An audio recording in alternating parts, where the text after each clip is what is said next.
If you look down your SMT line, for most of it, it's relatively easy to know when you have a problem. Now, fixing the problem is another story, but in general, we've developed tools like SPI and AOI to help us catch the majority of our issues before they become a big deal. Things like solder paste misprints or pick-and-place issues or component issues like tombstoning. However, that's not really the case with cleaning. Don't get me wrong, there are a lot of tools out there to help us measure specific quantities, but if you think about it, there is no unit of cleanliness for reliability. I mean, we can talk about the surface concentration of a particular contaminant in micrograms per square inch, but knowing the implications on the reliability of the circuit board can be much more challenging. To put it as a question, how clean is clean enough?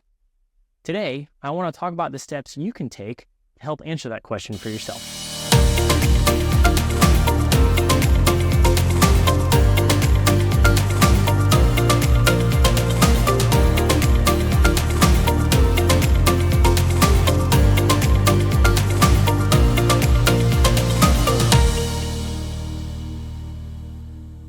So imagine this. You're either an OEM building a new product or a CM who's taken a new contract for a build, and one of the requirements for this build is assembly cleanliness, for whatever reason. Maybe it's ending up on an airplane or in a car, or operating in a harsh environment. Whatever that reason may be, reliability of that assembly is key. Now, I don't think I have to do much convincing that a dirty circuit board will have much higher chances of failing than a clean one. There are many published studies showing how the presence of contamination on a circuit board can lead to failure mechanisms like electrochemical migration, significantly shortening the life of a product. So how does one measure cleanliness to make sure they maximize reliability? To help simplify things, let's ask a slightly different yet related question. Will the product I'm making survive in its intended application? Now, since there are about as many applications as there are products, we as an industry have put together a set of standards to make answering that question easier. These are the IPCJ standards, like J Standard 001 or J Standard 004.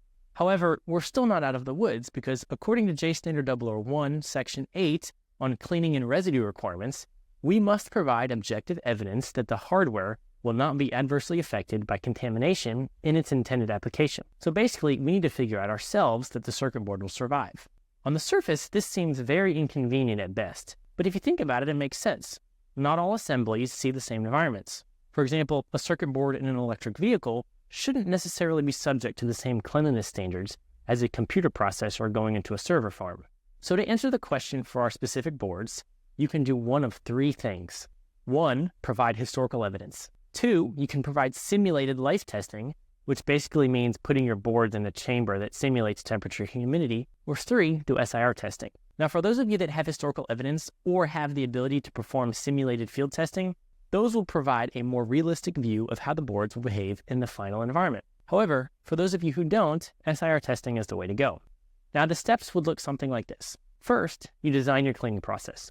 This includes everything from the cleaning machine to the cleaning chemistry, temperatures, nozzle pressures, belt speeds, etc. Then, you make a batch of boards with this process. For SIR testing, normally coupons are used instead of the actual board for cost reasons. Those coupons are then tested by SIR, and if they pass the 10 to the 8th ohm limit, then the cleaning process is considered sufficient. Those boards would then be subjected to Rose testing or something similar to measure process control limits so that you don't need to run SIR on every batch you make. And that's pretty much the gist of it. At times, the data analysis can be daunting, but in the end, having a reliable cleaning process will be worth it. All right, if you like that content, make sure to hit the like button and subscribe. You can also click that bell icon to be notified of future episodes. Now, if you have any questions, feel free to leave them in the comments below or send an email to AskDrAdam@kaizen.com. Thanks again, and stay clean.